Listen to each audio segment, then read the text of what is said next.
Hey guys, welcome to a new fresh vlog. সাইকেলটা দেখে নিশ্চয়ই বুঝতে পারছো যে আজকে ঠিক কোথাও যাওয়ার প্ল্যান করছে।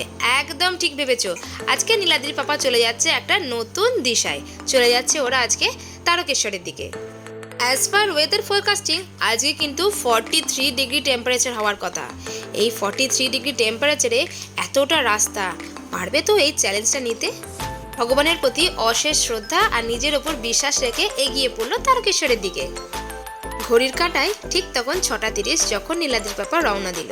তারপর সারাদিনের এই অবিশ্রান্ত পরিশ্রমের পর বাবার মাথায় ফাইনালি জল দিয়ে বাড়ি ফিরে ফেললো বাবা জীবন আমাদের ঠিক রাত 10:15। খুঁড়ে খুঁড়ে নমস্কার বাপু।